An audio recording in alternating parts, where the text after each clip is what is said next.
భగవద్గీత సర్వ మానవాళి కోసం.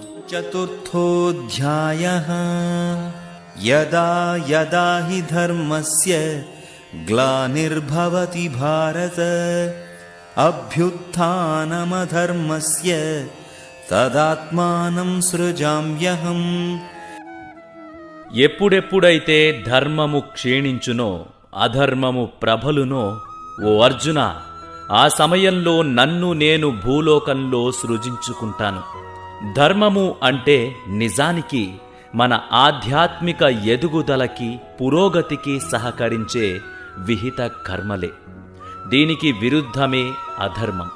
అధర్మం ప్రబలినప్పుడు ఈ లోక సృష్టికర్త నిర్వహణాధికారి అయిన భగవంతుడు స్వయంగా జోక్యం చేసుకొని దిగివచ్చి మరలా ధర్మ మార్గాన్ని స్థిరపరుస్తాడు.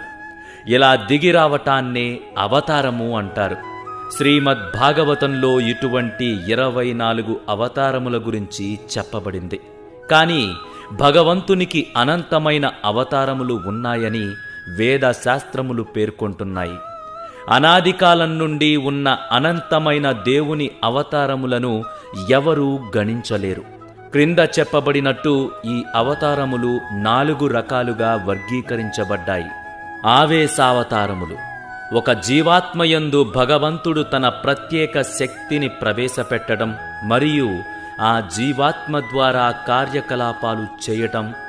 నారదముని ఈ ఆవేశావతారానికి ఒక ఉదాహరణ. బుద్ధుడు కూడా ఒక ఆవేశావతారానికి ఉదాహరణ. ప్రాభవావతారములు. ఇవి భగవంతుడు ఒక సాకార రూపంలో వచ్చి తన దివ్య శక్తులను ప్రదర్శించిన అవతారములు. ప్రభావావతారములు కూడా 2 రకాలు. దేవుడు కొద్దిసేపు మాత్రమే ప్రకటితమై తన కార్యాన్ని పూర్తి చేసి వెళ్ళిపోయేవి. హంసావతారము దీనికి ఒక ఉదాహరణ. దీనిలో కుమార ఋషులకు కనిపించి వారి ప్రశ్నలకు సమాధానమిచ్చి వెళ్ళిపోయాడు. భూలోకంలో చాలా ఏళ్లు ఉండే అవతారాలు 18 పురాణాలను మరియు మహాభారతాన్ని వ్రాసి వేదాలను 4 విభాగాలుగా విభజించిన వేదవ్యాసుడు ఇటువంటి అవతార రూపమే. వైభవావతారములు. తన దివ్య రూపంలో దిగివచ్చి తన మరిన్ని దివ్య శక్తులను ప్రకటించినవి. మత్స్యావతారము, కూర్మావతారము, వరాహావతారములు వైభవావతారముల ఉదాహరణలు. పరావస్థావతారములు.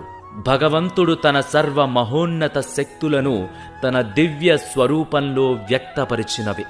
శ్రీకృష్ణుడు, శ్రీరాముడు, నృసింహావతారం